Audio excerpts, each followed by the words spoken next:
Iran said Wednesday that by the end of next month it will return to negotiations to restart the 2015 nuclear deal.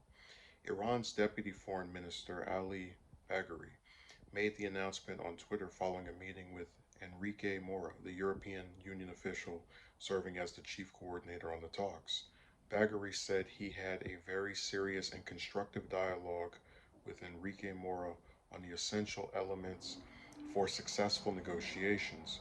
We agree to start negotiations before the end of November. Exact date would be announced in the course of the next week. And then down here it says talks in Vienna aimed at reviving the Obama era nuclear deal, formerly called the Joint Comprehensive Plan of Action, had been ongoing since April but were halted in June following the election of Iranian President Ebrahim Raisi, who is a hardline critic of the West. Under the terms of the deal, which was agreed to by Iran, the U.S., France, China, Russia, and Germany, Iran agreed to dismantle much of its nuclear program and open its facilities to inspections in exchange for sanction relief. Former President Trump withdrew the U.S. from the JCPOA. I'm just so used to calling this the Iran nuclear deal that trips me up in 2018, saying it would not prevent Iran from obtaining nuclear weapons. Iran then stopped complying with the terms of the agreement in 2019 and said it would not return to the table until sanctions put in place under the Trump administration were lifted. The U.S., meanwhile, has insisted that Tehran return to compliance with the JCPOA's terms before it gets sanction relief. Asked for a reaction to Bagheri's announcement during a Wednesday briefing, White House Press Secretary Jen Psaki said the U.S. remains committed to pursuing a diplomatic path forward. I will leave it to the negotiators to determine when the next round of discussions will be. Our framing continues to be for compliance, and we'll leave it up to the Europeans and our negotiators to determine when the next step will be, Psaki said. The announcement comes as the United Nations nuclear watchdog, the Internal Atomic Energy Agency (IAEA), warns of ongoing troubles monitoring Iran's current nuclear program. IAEA Director General Rafael Grossi last week warned that its program was no longer intact after Iran denied access to cameras in the facility used to make centrifuge parts. So, in a perfect world, this would be great news. Um, I've talked about the Iran nuclear deal was one of two great things that Obama did in a record that was pretty abysmal. And how Trump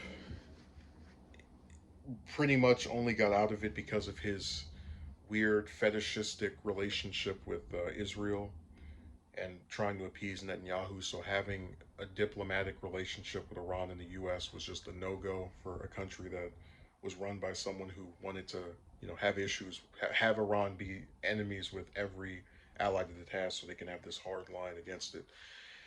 The two things I'm concerned about are Iran coming back right to these negotiations, um, and then the U.S. slapping even more things on Iran to try and because it's not going to be France or Germany. They're not. I don't believe they're not the ones that pull out of this abruptly like we did 3 years ago.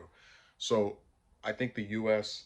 might get a big ego, you know, and then say, oh well, yeah, you came back, but now you have to follow even more steps, which I think will be insane because Iran did nothing wrong.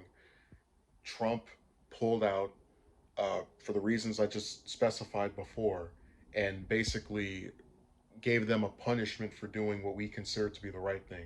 So that's the first thing I'm worried about. That they might rejoin these agreements, and then we start slapping additional stuff on them to punish them.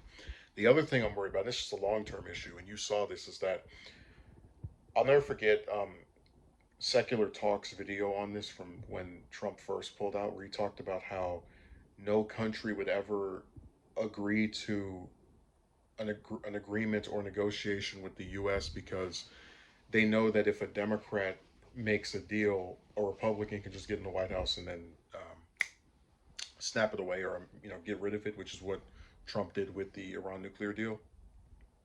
And the reason he said that, and I'm kind of convinced that that's probably going to happen again.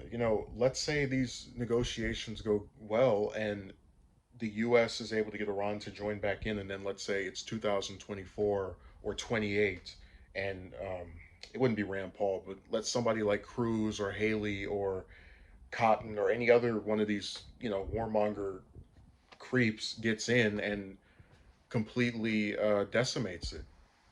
I think that's a very realistic possibility, and that's why it's so hard when you see good news, because this is good news. I'd rather Iran want to return to negotiations than not. You just can't get excited because there are long term things that can happen by the ever changing leadership of the people in power to make a thing that seems good right now turn into a nightmare in a few years. So I either have to hope that if we get them back in the deal, Democrats win the White House over and over, and even then, some of them might try to pull out too, depending on how loyal they are to the Israeli government.